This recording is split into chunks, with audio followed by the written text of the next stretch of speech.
Both in the lead up to and after the release of the highly anticipated second part and conclusion of Denis Villeneuve's adaptation of Frank Herbert's Dune, there have been several interviews with the director and others from the production staff in which it was stated that Herbert's sequel novel, Dune Messiah, was written specifically in response to a mass misinterpretation of his first book, with many readers mistaking Paul for a hero. Villeneuve has touted this claim as the motivating force for him to make a few significant alterations in his adaptation of Dune, the greatest being T'Chani, who in the film became Paul's most vocal skeptic. The director says that he made such changes for the audience to more quickly understand Frank Herbert's intention to warn of the consequences of the masses blindly following charming, messianic figures. Unsurprisingly, many fans have started to echo this sentiment and have come to believe it without having verified its accuracy. In this video, I'd like to examine the evidence of Frank Herbert's motivation for continuing the story of Dune, and why I believe Villeneuve's misunderstanding of Herbert's work has affected his retelling of the biggest central theme from his saga. In a recent video essay for Vanity Fair breaking down Paul's first sandworm ride scene, Dune director Denis Villeneuve said, quote, "When the first novel came out, Frank Herbert was disappointed the way the book has been perceived. He felt that the readers were thinking that Dune was a celebration of Paul Atreides, but right the opposite. His intention was to make a cautionary tale, a warning toward messianic figures, and in order to correct this perception of the first book, he wrote another book, Dune Messiah." First of all, it's absolutely true that Paul Atreides was Frank Herbert's vehicle to deliver a cautionary tale about messianic figures. However, the claim that readers' failure to grasp this theme in his first novel was the entire impetus for the writing of the sequel, Dune Messiah, is not accurate.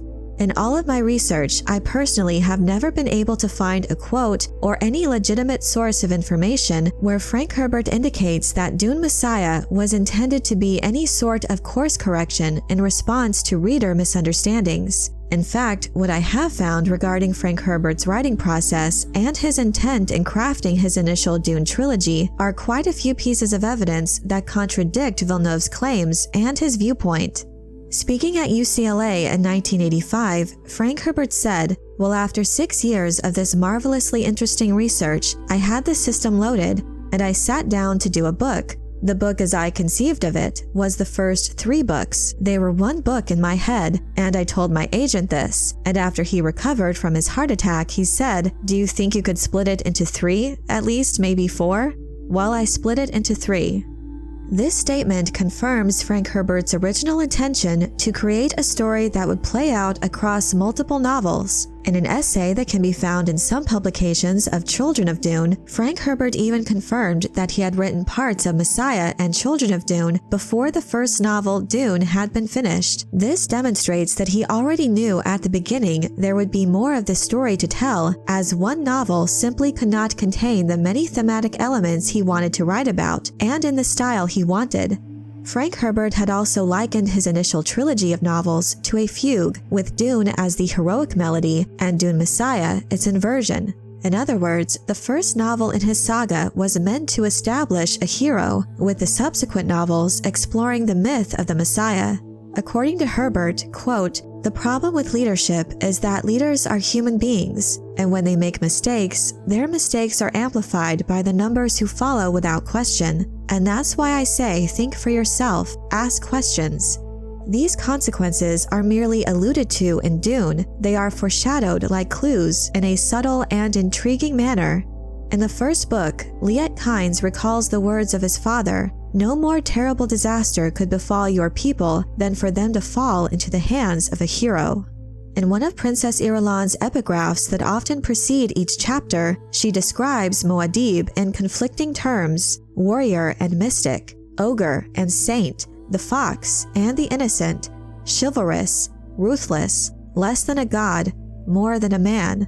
Frank Herbert also added in the appendix information for Dune that Arrakis had become, quote, "afflicted by a hero." With that considered, it's safe to say that Dune is meant to establish Paul as a hero. Even though there are breadcrumbs sprinkled throughout the novel that warn of the consequences of Paul's eventual rise to power, they are designed to be understated and to hint at what's to come. Per the author's original intent, Dune Messiah was meant to fully flesh out the consequences of human leadership as the inversion of the previous heroic tale of Dune.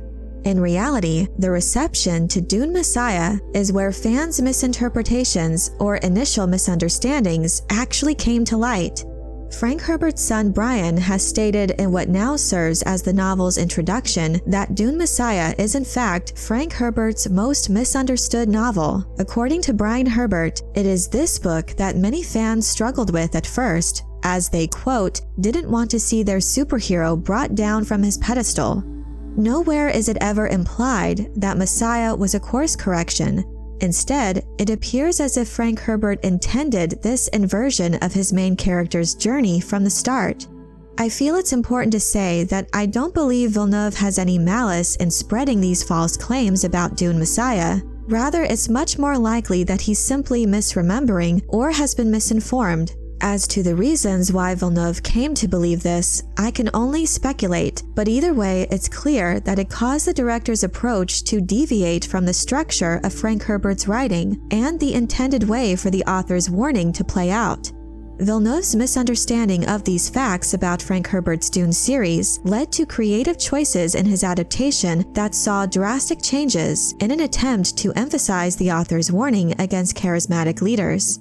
As admitted by Villeneuve himself, the adaptation process is a creatively violent act, and as such, the film format lacks the nuance and intended method of conveying it through the written word. Villeneuve apparently thought that a misconception might arise among general audiences that Paul is simply a hero, and to avoid what he mistakenly thought had been a similar occurrence after Frank Herbert's first book was written, he made several key changes from the source material to drive home the point surrounding the mythic hero.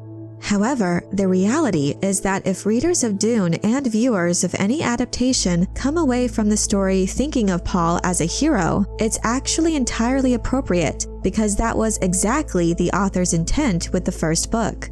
In the words of Frank Herbert in an interview with NBC, I worked to create a leader in this book who would be really an attractive, charismatic person for all the good reasons, not for any bad reasons. Then, power comes to him, he makes decisions. Some of his decisions made for millions of people, millions upon millions of people, don't work out too well. These decisions and mistakes and consequences that were amplified by the numbers that blindly follow Paul Atreides are detailed in the sequel novels. So it seems that Villeneuve was attempting to get ahead of Frank Herbert in an effort to correct what was never truly a regret of the author in the first place. This meant that Villeneuve was taking on the task of conveying this warning in his adaptation of Dune while being limited to only the events of the first novel. While the story of Dune is about the myth of the Messiah, it is also a penetrating exploration of politics and economics, religion, philosophy, and ecology. It's about prediction and its pitfalls. It warns of the absolute reliance of humanity upon a singular resource. And it's about people and their human concerns with human values. These complex themes are fleshed out across multiple novels, and by trying to get ahead of the source material combined with the necessities of adaptation, Denis has had to greatly simplify the core messages he was trying to convey. Had these two films been the end of Villeneuve's work in the Duneverse, I could better understand the motivations for wanting to move the messaging to an earlier part of the story. However, given the director's intention to finish his trilogy of films with an adaptation of Dune Messiah, I'm most curious to see how these changes influence the story in his work moving forward. But I'm curious to know what you think of the misconception that Frank Herbert regretted not making his message about Paul clearer in the first book of his series. Do you agree with my assessment of the evidence regarding Herbert's plan for this story from the start? Let me know your thoughts in the comment section below. I hope you enjoyed this video. Leave a like if you did, and be sure to subscribe for more Dune and other sci-fi and fantasy news and lore. And if you're looking for other ways to show your appreciation, you can check out my Patreon page, where members get access to exclusive content and perks. Thank you all so much for your support, and as always, have a very nerdy day.